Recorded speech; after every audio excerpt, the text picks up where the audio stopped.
नमस्कार. T-E-T plus सरळ सेवा विथ रुक्मिणी या चॅनलमध्ये मी स्वतः रुक्मिणी तुमचं स्वागत करते.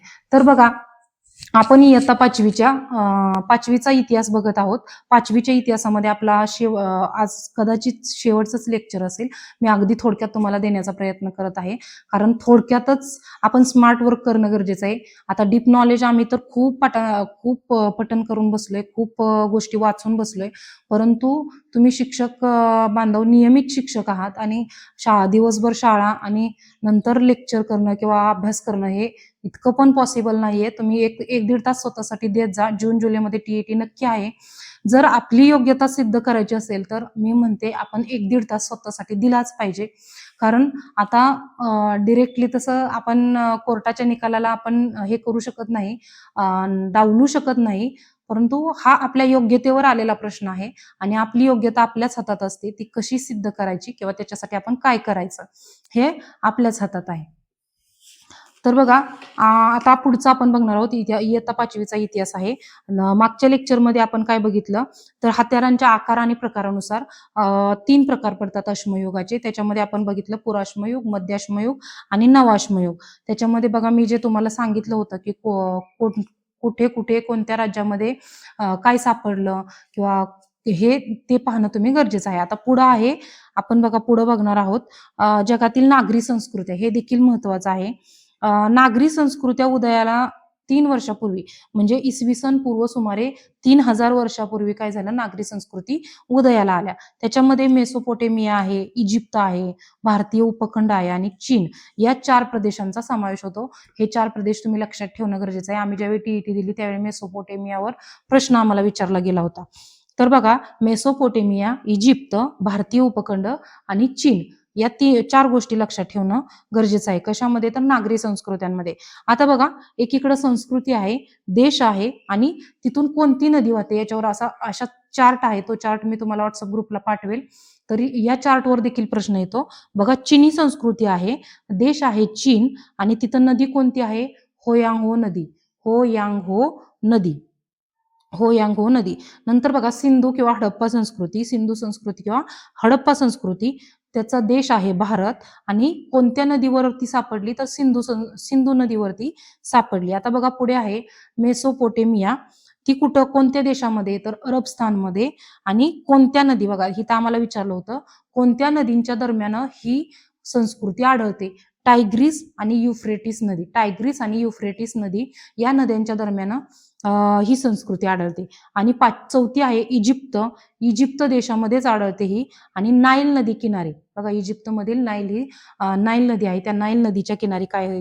ही संस्कृती आपल्याला आढळते. म्हणजे चिनी संस्कृती, मेसोपोटेमियाची संस्कृती, त्याच्यानंतर हडप्पा किंवा सिंधू संस्कृती आणि इजिप्त संस्कृती, हे आणि त्याच्या कोणत्या नदीच्या किनारी ह्या आपल्याला आढळल्या हे देखील पाहणं तितकंच गरजेचं आहे. आता पुढे बघा, मेसोपोटेमिया. आता मेसोपोटेमिया हे काय आहे? एका प्रदेशाचं नाव आहे आणि त्याच्यामधला 2 नद्यांच्या मधला प्रदेश म्हणजे दुआब.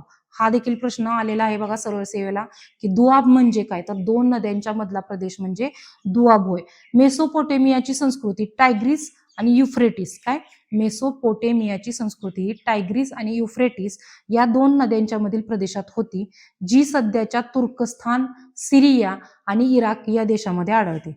कुठं आढळते? सध्याच्या तुर्कस्तान, सिरिया आणि इराक या 3 देशांमध्ये ही संस्कृती आता म्हणजे हे प्रदेश ते आहेत. त्याच्यानंतर आहे इजिप्तची संस्कृती. आफ्रिका खंडातील सहारा वाळवंटाच्या पूर्व भागातून नाईल नदी वाहते. आफ्रिका, बघा असा पण प्रश्न येतो की सहारा वाळवंट कुठे आहे?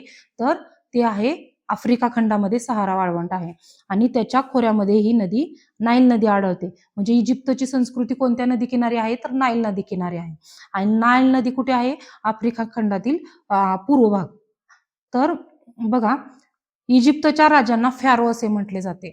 इजिप्तच्या राजांना फॅरो असे म्हटले जाते आणि इजिप्तचा जवळपास 22% भूभाग या नदीने व्यापला आहे. म्हणजे इजिप्तचा 22% भूभाग हा नाईल नदीने व्यापलेला आहे. आता चिनी संस्कृती बघा, होयांगहो ही नदी यांगसे या आशिया खंडातील सर्वात लांब नदीनंतर दुसरी सर्वात लांब नदी आहे. म्हणजे होयांगहो ही नदी जी आहे यांगत्से ही आशिया खंडातील म्हणजे आपल्या खंडातील सर्वात लांब नदी आहे यांगत्से 1 नंबरला. आणि या नदीनंतर दुसरी सर्वात लांब नदी आहे होयांगो नदी, ज्याच्या किनारी चिनी संस्कृती आढळते.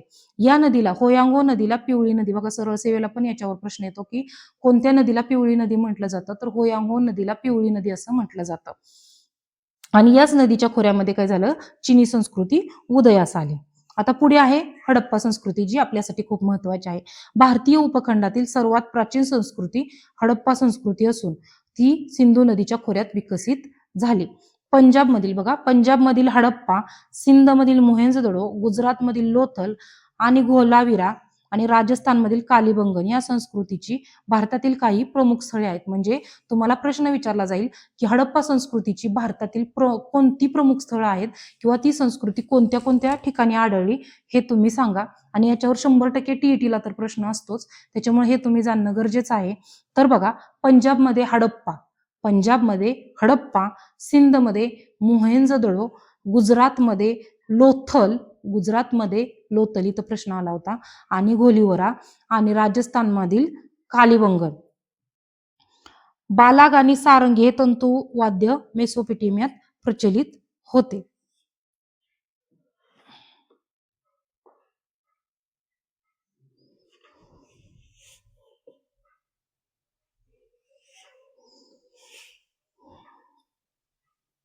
बघा पुढे बघा, भारताच्या उत्तरेला हिमालय जरी अभेद्य असला तरी हिंदकुश पर्वतातील खैबर आणि बोलन खिंडीतून खुष्कीचा मार्ग आहे. आता खुष्कीचा मार्ग म्हणजे काय, तुम्हाला म्हणजे अशा काही कॉन्सेप्ट असतात किंवा असे काही शब्द असतात ज्याचा आपल्याला कट टू कट अर्थ माहित नसतो. बघा, खुष्कीचा मार्ग म्हणजे मला वाटतंय जमिनीवरून जाण्याचा मार्ग म्हणजे खुष्कीचा मार्ग.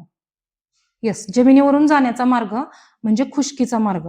तर खैबर आणि बोलनखिंड ज्या हिंदकुश पर्वतामध्ये आहेत त्याच्यातून काय आहे, भारताच्या उत्तरेला ते खुष्कीचा मार्ग तिथं आहे. बघा, चीन पासून निघून मध्य आशिया मार्गे पश्चिमेकडील देशांशी व्यापार व्हायचा. या मालामध्ये रेशीम प्रमुख होते, म्हणून या मार्गाला रेशीम मार्ग असे म्हटलं जातं. हिमाचल प्रदेशात उगम पावणारी घग्गर नावाची नदी थरच्या वाळवंटातून वाहते. या नदीला पाकिस्तानमधील हक्करा असं म्हटलं जातं.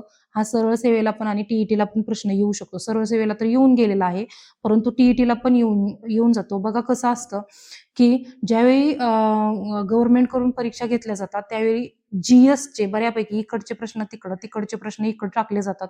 त्याच्यामुळे आपण सर्व गोष्टींचा अभ्यास करणं गरजेचं आहे. कारण टीईटी मध्ये देखील समाजशास्त्र हा आपल्याला 60 मार्काला विचारला जातो आणि खूप डीपली विचारला जातो. आता तरी मला वाटतं नियमित शिक्षकांना ती कंपल्सरी केल्यापासून जरा काठिण्य पातळी मला वाटतं 2024ला त्यांनी कमी केली होती. 2025ला काठिण्य पातळी त्यांनी कमी केली आणि अजूनही काठिण्य पातळी कमी होईल. आणि या काठिण्य पातळी कमी होण्यामध्येच आपला स्वतःचा फायदा करून घ्या आणि आपण टीईटी सोडवून घ्या. कारण तुम्हाला देखील ती पदोन्नतीसाठी असेल किंवा भावी शिक्षकांना देखील जर शिक्षक म्हणून लागायचं असेल तर टीईटी कंपल्सरी आहे. टीईटी असेल तरच तुम्हाला पुढे जाता येऊ शकतं. तर बघा, हिमाचल प्रदेशात उगम पावणारी नदी घग्गर नावाची नदी, जिला पाकिस्तानमध्ये हाकरा या नावाने ओळखलं जातं. आता याच्यानंतर बघा, आपण 6वीचा इतिहास पाहणार आहोत आणि 5वीचा इतिहास आपला इथंच संपलेला आहे. तुम्ही सर्व लेक्चर पहा, आपल्या चॅनलला सबस्क्राईब करा, त्याच्यानंतर शेअर करा आणि लाईक करायला विसरू नका. कमेंट देखील खाली टाकत जावा. धन्यवाद.